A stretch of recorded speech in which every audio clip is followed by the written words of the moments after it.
Contract वाली बहू। नरेश की माँ अपने बेटे से मिलने दिल्ली आ रही है। इस बात का पता चलते ही नरेश के दिल में हलचल मच जाती है। नरेश अपनी माँ के स्वागत की तैयारी में लग जाता है। साथ ही उसे डर भी सताने लगता है कि उसकी माँ कहीं अपनी पुरानी जिद पर फिर से बैठ ना जाए। हे भगवान, इस बार बचा लो, अगले साल पक्का माँ की जिद पूरी कर दूंगा। तभी दरवाजे की घंटी बजती है। नरेश दरवाजा खोलता है तो सामने अपने मकान मालिक को देखकर हैरान हो जाता है, क्योंकि उनके साथ एक सुंदर सी लड़की भी थी। अब नमस्ते अंकल, कुछ काम था, मुझे बुला लेते। आपने क्यों कष्ट किया? अरे नहीं नहीं, इसमें कष्ट कैसा, मैं तो बस तुम्हें रीना से मिलवाने आया था। आज से रीना तुम्हारे साथ इसी फ्लैट में रहेगी। अंकल, कोई लड़का फ्लैटमेट नहीं है? एक अनजान लड़की के साथ रहना मेरे लिए थोड़ा अजीब होगा। देखो नरेश, मैं तुम्हें पहले भी बता चुका हूँ कि इस फ्लैट में तुम्हें किसी ना किसी के साथ एडजस्ट करना ही होगा, या फिर तुम अकेले पूरे फ्लैट का किराया दे दो, मैं किसी को नहीं रखूंगा। नरेश अपने मकान मालिक की बात सुन के रीना के साथ रहने के लिए तैयार हो जाता है, पर अंदर ही अंदर उसे ये बात खाने लगती है कि वो अपनी माँ को क्या जवाब देगा जब उसकी माँ रीना के बारे में उसे पूछेगी। दिन बीतने लगते हैं। नरेश और रीना अच्छे दोस्त भी बन जाते हैं, पर अभी भी नरेश अपनी प्रॉब्लम का सॉल्यूशन नहीं ढूंढ पाता। एक दिन नरेश बहुत परेशान सा बैठा होता है। तभी रीना उसे पूछती है, क्या हुआ नरेश, तुम काफी परेशान लग रहे हो, सब ठीक तो है ना? हाँ सब ठीक है, बस एक छोटी सी प्रॉब्लम है। वो एक्चुअली 2 दिन बाद मेरी माँ मुझसे मिलने आ रही है। अरे तो इसमें प्रॉब्लम क्या है, ये तो खुशी की बात है। हाँ रीना, बट मेरी माँ एक जिद लेकर बैठ गई है कि मैं शादी कर लूँ, पर मैं अभी इस चीज़ के लिए तैयार नहीं हूँ। ऊपर से जब वो तुम्हें देखेगी तो 100 सवाल करेगी, क्या जवाब दूंगा? अरे इसमें कोई टेंशन वाली बात नहीं है। मेरे पास ना इस प्रॉब्लम का सलूशन है, जिससे ना तुम्हें शादी करनी पड़ेगी और ना ही तुम्हारी माँ मेरे बारे में कुछ पूछेंगी। रीना की बात सुनकर नरेश सोच में डूब जाता है। वो सोचता है कि रीना खुले ख्यालों वाली लड़की है, कहीं माँ को सच बता ना दे। नरेश को सोच में डूबा देखकर रीना कहती है, अरे क्या हुआ, किस सोच में पड़ गए?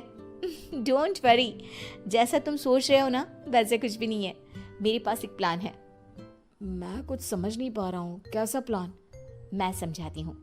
हम ना एक कॉन्ट्रैक्ट मैरिज कर लेते हैं। फिलहाल मेरे पास जॉब नहीं है, तो तुम इस रूम का किराया दे देना जब तक तुम्हारी माँ यहाँ रहेंगी, सिर्फ तब तक। और तुम अपनी माँ से कह देना कि मैं तुम्हारी पत्नी हूँ, इससे वो मेरे यहाँ रहने पर कोई सवाल भी नहीं करेंगी। अरे बात तुम्हारी ठीक है, पर माँ से झूठ बोलना, ना ना बाबा, मैं ये रिस्क नहीं ले सकता। कोई और आइडिया दो ना तुम। देखो मंजूर हो तो बोलो, वरना सच बता दो, मुझे कोई प्रॉब्लम नहीं है। रीना की बात सुनकर नरेश सोच में डूब जाता है। बहुत सोचने के बाद जब उसे कोई रास्ता नहीं मिलता तो वो रीना के बताए हुए रास्ते पर चलने के लिए तैयार हो जाता है। वो रीना से बात करता है और अपनी माँ की पसंद और नापसंद के बारे में बताता है। रीना भी नरेश की सभी बातों को ध्यान से सुनती है, ताकि कहीं उससे कोई गलती ना हो जाए। आखिर वो दिन भी आ जाता है जब नरेश की माँ उससे मिलने दिल्ली आ जाती है। नरेश अपनी माँ को फ्लैट पर लेकर जाता है। जैसे ही नरेश की माँ फ्लैट के अंदर जाती है, रीना उसके पैर छू लेती है।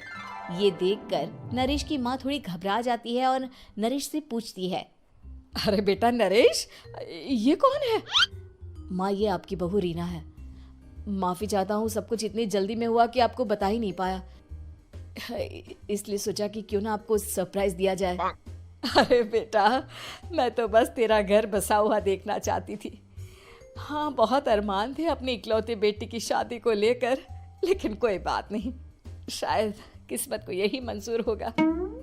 ये कहते ही नरेश की माँ रीना को गले लगा लेती है। रीना बेटिया, मेरा बेटा ना थोड़ा नादान है, पर तुम काफ़ी समझदार लगती हो, और मैं जानती हूँ कि तुम इसका बहुत अच्छे से ध्यान रखोगी। माँ आप चिंता मत कीजिए, मैं सब संभाल लूंगी। नरेश की माँ अपने बहू और बेटे के साथ खुशी खुशी रहने लगती है। दिन बीतने लगते हैं। नरेश की माँ और रीना का रिश्ता बहुत मजबूत होता चला जाता है। वो दोनों सारा दिन एक साथ रहती और खूब बातें करती।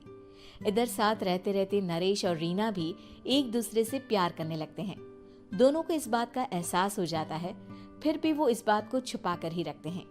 एक दिन नरेश की माँ और रीना शादी के बारे में बात करने लगते हैं। रीना बिटिया, ये तो नरेश ने मुझे बिना बताए शादी कर ली, वरना मैं तो अपनी इकलौती बेटी की शादी इतनी धूमधाम से करती कि सारी दुनिया देखती रह जाती। अच्छा माँ, आप ऐसा भी क्या करती नरेश और मेरी शादी में जो दुनिया देखती रह जाती? अरे बिटिया, एक माँ के अरमान तुम अभी नहीं समझोगी। मैं तो अपनी बहू को एक रानी की तरह लेकर आती और शादी भी बिल्कुल शाही अंदाज में करती, पर मेरे तो सारे अरमान ऐसे ही रह गए। खैर, मुझे तो अपने बेटे और बहू की खुशी चाहिए बस। ये कहते हुए नरेश की माँ की आंखों में आंसू आ जाते हैं। रीना भी ये सुनकर ख्यालों में खो जाती है, क्योंकि वो भी मन ही मन खुद को नरेश की पत्नी और उसकी माँ की बहू मानने लगी थी। शाम को जब नरेश ऑफिस से घर आता है तो रीना खुद को रोक नहीं पाती और नरेश के सामने उसकी माँ को अपने और नरेश के रिश्ते का सारा सच बता देती है। रीना की बात सुनकर नरेश की माँ दोनों से बहुत नाराज हो जाती है और घर वापस जाने की बात करने लगती है। तुम दोनों ने मुझसे सच छुपाकर बहुत ठेस पहुंचाई है मुझे। अब तुम लोगों के साथ नहीं रहना चाहती मैं, कल ही वापस चली जाऊंगी अपने घर। माँ, मुझे माफ कर दो, ये सब मैंने रीना के कहने पर ही किया है, वरना मैं भी आपको कभी ठेस पहुंचाने के बारे में सोच भी नहीं सकता। हाँ माँ, हमने ये सिर्फ आपका दिल रखने के लिए किया, प्लीज हम दोनों को माफ कर दीजिए। तुम दोनों ने मेरे अरमानों के साथ खिलवाड़ किया है, और वैसे भी मुझे अपने बेटे के लिए एक अच्छी लड़की ढूंढनी है, इसलिए मेरा यहाँ से जाना ही बेहतर होगा। माँ की ये बात सुनकर रीना खुद को रोक नहीं पाती। माँ, क्या मैं आपके घर की बहू बनने लायक नहीं हूँ? रीना की बात सुनकर नरेश हैरान रह जाता है। नरेश की माँ भी कुछ समझ नहीं पाती। मैं कुछ समझी नहीं, आखिर तुम कहना क्या चाहती हो? माँ, मैं वो नरेश से बहुत प्यार करती हूँ और साथ ही साथ मैं आपको भी अपनी माँ मान बैठी हूँ।